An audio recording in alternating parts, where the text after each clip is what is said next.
Aku merasakannya jelas bahwa rasa ini tidak aku dapatkan dari suamiku. Aku tidak menyesal telah berbuat sejauh ini, tetapi aku takut perbuatanku ini diketahui suamiku. Assalamualaikum warahmatullahi wabarakatuh.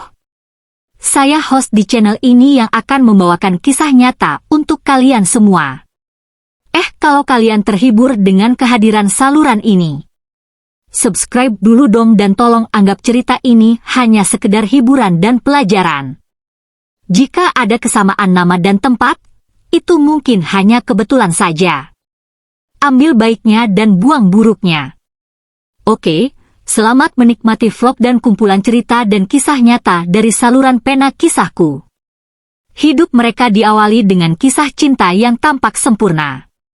Arya, seorang pria 32 tahun yang sukses di bidang bisnis, menikahi seorang perempuan cantik bernama Tania.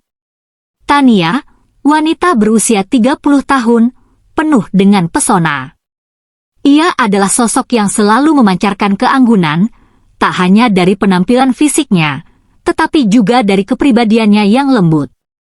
Sejak pertama kali mereka bertemu, Arya merasa bahwa Tania adalah belahan jiwanya, orang yang bisa memahami dan menerima dirinya dengan segala kelebihan dan kekurangannya. Mereka menikah dengan penuh kebahagiaan. Pernikahan yang dilandasi cinta sejati dan harapan besar untuk membangun keluarga yang bahagia. Semua orang melihat mereka sebagai pasangan yang ideal. Keduanya tinggal di sebuah rumah mewah di pinggiran kota, dengan kehidupan yang cukup stabil. Arya bekerja keras untuk mengembangkan bisnisnya, sementara Tania mengurus rumah tangga dan menjaga penampilannya. Kehidupan mereka penuh dengan kenangan indah, namun satu masalah yang selalu menghantui mereka, keinginan untuk memiliki anak. Tahun pertama, mereka masih berharap. Namun, waktu berlalu tanpa tanda-tanda kehamilan. Keinginan Tania untuk menjadi seorang ibu semakin kuat, tetapi kenyataannya tetap pahit. Setiap kali mereka pergi ke dokter, jawabannya selalu sama, tidak ada masalah fisik yang signifikan, namun mungkin mereka hanya perlu lebih sabar. Meski demikian, rasa kecewa tetap terasa di dalam hati Tania. Arya, di sisi lain, selalu berusaha memberikan semangat dan meyakinkan Tania bahwa suatu saat nanti, mereka akan dikaruniai anak. Namun, dalam hati Arya pun ada kekhawatiran yang terus mengganggu pikirannya. Waktu terus berjalan, dan masalah kehamilan ini menjadi topik yang tak pernah habis dibicarakan di rumah mereka. Setiap kali ada pertemuan keluarga atau teman-teman, pertanyaan tentang kapan mereka akan memiliki anak selalu muncul. Ini membuat Tania merasa semakin tertekan, terlebih ketika pertanyaan itu datang dari orang-orang yang tidak memahami betapa besar keinginan mereka untuk memiliki anak.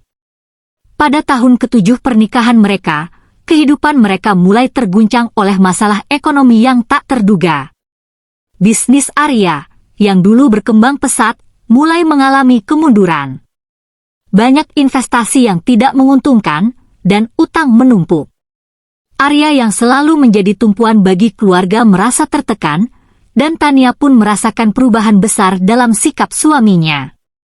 Arya yang biasanya penuh perhatian, kini lebih sering tenggelam dalam pikirannya sendiri, mencoba mencari cara untuk menyelamatkan bisnis yang mulai runtuh. Tania, yang sudah cukup lama merasakan kehadiran kesulitan dalam hidup mereka, mulai merasa kesepian. Mereka bertengkar hampir setiap hari, dengan topik utama adalah uang dan masalah yang tidak kunjung selesai. Arya merasa terpojok, tidak tahu harus berbuat apa. Tania merasa tidak dihargai, merasa bahwa ia selalu disalahkan atas keadaan mereka. Kehidupan yang dulu penuh kebahagiaan kini dipenuhi dengan ketegangan dan amarah. Tania, yang merasa semakin terasingkan, mulai mencari pelarian. Ia sering merenung, mencoba menghibur dirinya sendiri dengan berbicara kepada orang yang sudah lama ia anggap sebagai figur ayah, yaitu ayah mertuanya, Pak Hadi. Pak Hadi adalah seorang pria berusia 60 tahun yang bijaksana, penuh perhatian, dan selalu siap mendengarkan keluh kesah Tania. Meskipun jarang bertemu, Pak Hadi selalu memberikan nasihat yang menenangkan setiap kali Tania merasa down. Tania merasa nyaman dengan perhatian Pak Hadi. Beliau tidak pernah memaksanya untuk berbicara, tetapi selalu ada ketika Tania membutuhkan dukungan. Mereka mulai sering bertemu, berbicara tentang berbagai hal, terutama mengenai kehidupan pernikahannya yang kini berada dalam titik terendah. Pak Hadi selalu memberikan pandangan yang berbeda dan lebih tenang, meskipun ia tahu bahwa keadaan keuangan Arya sedang buruk. Dia berkata bahwa pernikahan bukan hanya soal uang, tetapi tentang bagaimana pasangan bisa saling mendukung. Pak Hadi juga berbagi cerita tentang masa mudanya, bagaimana ia dan istrinya melewati masa-masa sulit. Hal-hal ini membuat Tania merasa lebih dekat dan lebih memahami cara Pak Hadi melihat hidup. Setiap kali ia mengunjungi ayah mertuanya, rasa cemas yang selalu menguasai dirinya sedikit demi sedikit menghilang. Namun, di balik kenyamanan itu, muncul benih-benih perasaan yang lebih dalam. Tania mulai merasa bahwa Pak Hadi adalah satu-satunya orang yang benar-benar memahami dirinya saat ini. Ia merasa lebih hidup setiap kali berbicara dengannya, merasa diperhatikan dengan cara yang tak pernah ia rasakan sebelumnya di rumah. Tania merasa dirinya dihargai, diperlakukan dengan penuh kasih sayang, meskipun dalam bentuk yang berbeda dari seorang suami. Tania tidak bisa menahan perasaan itu. Ada dorongan kuat di dalam dirinya, dorongan yang mulai sulit dikendalikan. Ia tidak bisa lagi menepis perasaan yang tumbuh di dalam hatinya. Semakin sering ia berbicara dengan Pak Hadi, semakin sulit baginya untuk menahan rasa yang tidak wajar ini. Dan meskipun ia tahu bahwa itu salah, ia merasa begitu terhanyut dalam perhatian yang selama ini sangat ia rindukan. Hari-hari yang penuh dengan kesulitan ekonomi semakin menekan perasaan Tania. Ketegangan di rumah semakin memuncak, dan meskipun ia berusaha untuk tetap tegar, hatinya mulai rapuh. Arya yang dulunya penuh kasih, kini terlihat semakin jauh.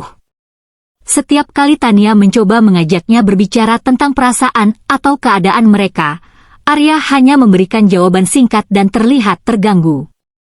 Kepercayaan diri Tania yang dulu begitu tinggi, kini mulai hilang. Ia merasa tidak dihargai, tidak dicintai lagi. Terlebih lagi, masalah kehamilan yang tak kunjung teratasi membuatnya merasa semakin terpuruk. Di tengah kesedihannya, Pak Hadi masih menjadi satu-satunya orang yang mendengarkan tanpa menghakimi. Setiap pertemuan dengan ayah mertuanya semakin intens, dan Tania merasa semakin nyaman. Pak Hadi tidak hanya memberikan nasihat bijak, tetapi juga perhatian yang lebih dari sekadar seorang mertua. Kehangatan dalam percakapan mereka mulai melampaui sekadar hubungan antara menantu dan mertua. Pak Hadi tahu betul bagaimana cara berbicara dengan lembut, membuat Tania merasa aman dan diperhatikan. Suatu malam, setelah pertengkaran hebat dengan Arya, Tania merasa benar-benar hilang arah. Ia tidak tahu harus kemana atau pada siapa lagi ia bisa bergantung. Tanpa berpikir panjang, ia memutuskan untuk mengunjungi Pak Hadi di rumahnya. Saat itu, ia hanya ingin berbicara, mencari ketenangan, dan mungkin mendapatkan sedikit penghiburan. Pak Hadi menyambutnya dengan senyum hangat, seperti biasa. Mereka duduk bersama di ruang tamu, dan Tania mulai menceritakan apa yang terjadi di rumahnya. Ayah, aku merasa sangat tertekan. Arya seperti tak lagi peduli padaku. Semua yang terjadi sekarang seolah menjadi beban baginya, dan aku merasa semakin jauh darinya, keluh Tania dengan suara bergetar, mencoba menahan air mata.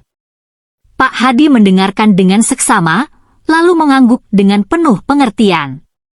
Anakku, dalam pernikahan, pasti ada pasang surutnya. Tapi kamu harus ingat, yang terpenting adalah komunikasi dan saling mendukung. Jangan biarkan perasaanmu terkubur. Aku tahu, mungkin kamu merasa sendirian, tapi kamu tidak sendiri. Tania mengangguk, namun hatinya tetap terasa kosong. Ia merasa di satu sisi sangat membutuhkan perhatian Arya, namun di sisi lain, Arya seperti sudah tidak peduli lagi. Saat itu, Pak Hadi meletakkan tangannya di tangan Tania, memberikan kenyamanan yang ia rasakan sangat langka. Tangan Pak Hadi yang besar dan kokoh seakan memberinya rasa aman yang tak pernah ia temukan di tempat lain. Tania, kamu wanita yang luar biasa. Aku melihat betapa kamu berjuang untuk pernikahan ini. Jangan biarkan keadaan membuatmu merasa rendah diri. Semua orang punya masa sulit, dan itu tidak berarti kamu tak berharga, kata Pak Hadi dengan suara lembut. Tania menatap mata Pak Hadi, merasa ada kehangatan yang luar biasa di dalam tatapannya. Ada sesuatu yang tidak bisa dijelaskan dalam dirinya, sebuah perasaan yang tidak bisa ia kontrol. Tania merasa dirinya terhubung dengan Pak Hadi lebih dari sekadar hubungan mertua dan menantu. Ia merasa diterima sepenuhnya, dihargai, dan diinginkan. Tania tahu bahwa ini salah, tapi perasaan itu terus tumbuh semakin besar. Pak Hadi yang merasa ada ketegangan di antara mereka berdua, perlahan-lahan mendekatkan tubuhnya ke Tania. Meskipun Tania merasa bingung dan tidak tahu harus berbuat apa, ia tidak bisa menarik dirinya lagi. Ketika Pak Hadi menatapnya dengan penuh pengertian dan kasih sayang, Tania merasa seolah dunia berhenti berputar. Pak Hadi, yang sudah lama menjadi sosok ayah baginya, kini tampak seperti seseorang yang sangat berbeda. Sesuatu yang lebih dalam, lebih intim. Tanpa ada kata-kata yang keluar dari mulut mereka, keduanya saling mendekat, dan tanpa sadar, bibir Pak Hadi menyentuh bibir Tania. Tania, yang awalnya terkejut, merasa seperti terhipnotis oleh momen itu. Perasaan hangat yang ia rasakan setiap kali bersama Pak Hadi kini membuncah menjadi sesuatu yang lebih. Meskipun ia tahu ini adalah kesalahan, hatinya seakan tidak mampu menahannya lagi. Mereka terhanyut dalam momen itu, dan seketika Tania merasa seluruh beban hidupnya menghilang. Pak Hadi, yang selalu menjadi tempat ia mencari dukungan, kini menjadi pusat dari segala perasaan yang tidak dapat ia kontrol. Keinginannya untuk mendapatkan perhatian, untuk merasa hidup kembali, mengalahkan segala rasionalitas yang ada dalam dirinya. Setelah momen itu berlalu, Tania merasa cemas dan bingung. Apa yang baru saja terjadi? Perasaan bersalah muncul dalam dirinya, tetapi di sisi lain, ada kelegaan yang luar biasa. Ia tidak tahu apa yang akan terjadi selanjutnya, tetapi satu hal yang pasti, ia telah melewati batas yang tidak bisa diubah lagi. Keputusan yang telah diambil, meskipun dalam keadaan penuh kebingungan dan keputusasaan, kini terpatri dalam dirinya. Tania berusaha untuk menenangkan dirinya, tetapi perasaan yang baru saja muncul itu sulit untuk disingkirkan. Ia tahu bahwa langkah yang baru saja ia ambil adalah salah, tetapi perasaan itu seakan menguasai dirinya. Keputusan-keputusan yang akan datang, dan apa yang akan terjadi di masa depan, kini bergantung pada perasaan yang baru saja ia alami. Malam itu, setelah kejadian yang tak bisa ia lupakan, Tania merasa terjebak dalam pusaran perasaan yang semakin membingungkan. Ia merasa terbelah antara rasa bersalah yang menghantuinya dan ketenangan yang baru ia temukan dalam pelukan Pak Hadi. Perasaan itu terus bergelora, tak tahu harus kemana. Kembali ke rumah, Tania merasa tidak ada lagi tempat yang bisa ia tuju untuk mendapatkan ketenangan. Arya, suaminya, semakin lama semakin terasingkan dari dirinya. Suasana di rumah semakin tidak harmonis, dan meskipun ia sangat ingin kembali ke kehidupan yang normal, Tania tahu bahwa sesuatu telah berubah dalam dirinya. Di sisi lain, Arya semakin tenggelam dalam masalah bisnis yang menghimpitnya.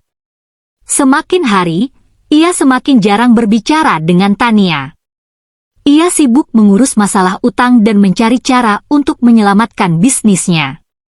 Arya merasa bahwa semua masalah yang ada di rumah disebabkan oleh tekanan eksternal yang begitu besar. Ia terlalu fokus pada pekerjaan dan hutang, hingga melupakan untuk memberi perhatian pada Tania. Namun, Tania merasa sebaliknya. Ia merasa semakin ditinggalkan, semakin tak dihargai. Keinginan untuk menjadi seorang ibu yang pernah ia dambakan seakan terlupakan oleh suaminya. Dan di saat seperti itulah, Pak Hadi hadir dengan pengertian yang menenangkan.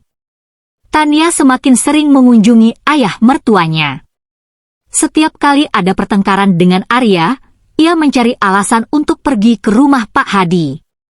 Ia merasa lebih nyaman berada di sana, jauh dari kecanggungan dan ketegangan yang ada di rumah. Pak Hadi tidak pernah menghakimi, dan ia tahu bagaimana cara membuat Tania merasa lebih baik. Keberadaan Pak Hadi memberikan rasa aman yang tak bisa ia dapatkan dari siapapun, apalagi Arya. Dalam setiap percakapan mereka, Pak Hadi semakin sering memuji Tania, mengingatkannya betapa kuatnya ia sebagai seorang wanita. Kata-kata itu semakin mendalam ke dalam hati Tania, membangun ikatan yang semakin kuat antara mereka. Namun, di balik kenyamanan itu, perasaan yang semakin berkembang membuat Tania merasa semakin terperangkap. Apa yang dimulai sebagai pencarian untuk mendapatkan dukungan, kini berubah menjadi sesuatu yang lebih gelap. Ia tahu bahwa apa yang terjadi antara dirinya dan Pak Hadi adalah pelanggaran besar, tetapi setiap kali mereka bertemu, Tania merasa seolah ia tidak bisa menahan perasaan itu. Pak Hadi juga semakin memperlihatkan perhatian lebih, memberikan pelukan hangat yang menghapuskan semua rasa sakitnya. Tania merasa dirinya hidup kembali, sesuatu yang sudah lama ia rindukan. Pada suatu malam, Tania kembali mengunjungi Pak Hadi setelah pertengkaran hebat dengan Arya. Kali ini, ia merasa lebih lelah dari biasanya, baik secara fisik maupun emosional. Ketegangan yang terus terbangun di rumah membuatnya hampir tidak bisa berpikir jernih. Begitu ia sampai di rumah Pak Hadi, ia merasa sangat ingin melepas semua beban yang ada dalam dirinya. Pak Hadi menyambutnya dengan senyum lembut, mengajaknya duduk di ruang tamu yang tenang. "Ada apa, Tania? Kamu kelihatan sangat lelah," kata Pak Hadi dengan nada penuh perhatian. Tania hanya bisa mengangguk lemah, menatap ke lantai. "Aku tidak tahu harus bagaimana lagi, Ayah. Semua terasa hancur. Aku ingin semuanya kembali seperti dulu, tapi aku tahu itu tidak mungkin," ujar Tania dengan suara yang hampir tak terdengar.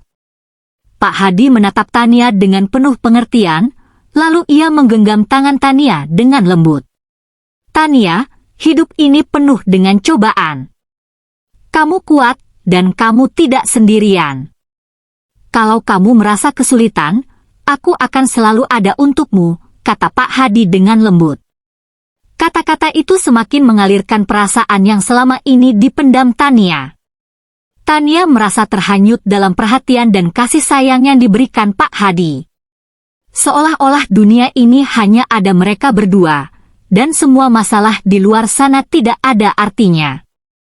Perlahan-lahan, Pak Hadi mendekatkan tubuhnya ke Tania, menatapnya dengan tatapan yang berbeda dari biasanya. Tania merasa cemas, tetapi hatinya berdebar hebat. Ia tahu bahwa ini salah, namun perasaan yang membara itu membuatnya tidak bisa berpaling. Tanpa ada kata-kata, Pak Hadi mencium Tania dengan lembut. Tania yang semula terkejut, perlahan-lahan membalas ciuman itu, membiarkan perasaan yang selama ini terpendam keluar begitu saja. Apa yang terjadi selanjutnya, Tania tidak bisa mengendalikannya lagi. Keinginan untuk merasakan kasih sayang yang selama ini hilang menguasai dirinya. Ia tahu bahwa ini adalah sebuah pelanggaran besar, tetapi perasaan itu begitu kuat, dan ia merasa tidak bisa menahan diri. Keesokan harinya, Tania merasa hancur. Rasa bersalah menghantuinya setiap saat. Ia tahu bahwa apa yang terjadi semalam adalah sebuah kesalahan besar, dan tidak ada jalan kembali. Namun, di dalam dirinya, ada kekosongan yang semakin dalam. Ia merasakan kebingungan yang luar biasa, terjebak di antara rasa bersalah dan perasaan yang baru ia temukan dalam pelukan Pak Hadi. Keputusan yang telah ia ambil, meskipun dalam keadaan tertekan dan bingung, membawa konsekuensi yang tak bisa diubah lagi. Kehidupan Tania kini semakin terperosok. Masalah yang ia hadapi semakin berat, dan ia tidak tahu bagaimana cara untuk keluar dari situasi yang semakin sulit ini. Pak Hadi menjadi pusat dari perasaannya, dan di saat yang sama, ia merasa semakin terperangkap dalam pelanggaran yang telah terjadi. Minggu-minggu berikutnya berjalan dengan penuh ketegangan dan kebingungan bagi Tania. Setiap kali ia pulang ke rumah, hati dan pikirannya terbelah antara suami yang semakin menjauh, dan perasaan yang tumbuh semakin kuat terhadap ayah mertuanya. Arya, suaminya, semakin sibuk dengan masalah bisnis dan hampir tidak pernah berbicara dengan Tania, yang semakin merasa terasing di dalam rumah mereka sendiri. Di sisi lain, Pak Hadi semakin sering mengunjunginya dengan perhatian yang lebih mendalam, memberikan kenyamanan yang seolah-olah membuatnya lupa akan semuanya. Namun, setiap kali Tania berusaha untuk membenahi keadaan, ia merasa semakin terjebak. Namun, seperti yang selalu terjadi, ketegangan yang lama terpendam akhirnya mencapai puncaknya. Suatu malam, setelah berhari-hari tidak ada komunikasi dengan Arya, Tania memutuskan untuk pergi ke rumah Pak Hadi lagi. Ia tahu ini adalah keputusan yang salah, tetapi ia merasa seperti tidak ada jalan lain untuk melepaskan perasaan yang semakin membebani hatinya. Pada malam itu, suasana di rumah Pak Hadi terasa lebih berat dari biasanya, dan Tania semakin tidak bisa menahan dirinya. Ketika Tania tiba, Pak Hadi seperti biasa menyambutnya dengan senyuman, tetapi kali ini ada sesuatu yang berbeda dalam tatapannya. Suasana di rumah terasa sangat intim, dan Tania tahu bahwa ini adalah batas yang sudah sangat dekat. Namun, perasaan yang terpendam begitu kuat sehingga ia tidak bisa mundur lagi. Tanpa banyak bicara, keduanya saling mendekat, dan tak lama setelah itu, Tania kembali terhanyut dalam ciuman Pak Hadi yang penuh gairah. Sesuatu yang tidak pernah ia bayangkan sebelumnya kini terjadi dengan begitu mudah, seolah perasaan yang sudah terkunci lama itu keluar begitu saja tanpa bisa dihentikan. Sementara itu, Arya, yang mulai curiga dengan ketidakhadiran Tania yang semakin sering di luar rumah, akhirnya memutuskan untuk mencari tahu. Malam itu, Arya memutuskan untuk mengikuti Tania secara diam-diam. Ia merasa ada yang tidak beres, dan rasa curiganya semakin menguat setelah Tania beberapa kali menghabiskan waktu dengan ayahnya.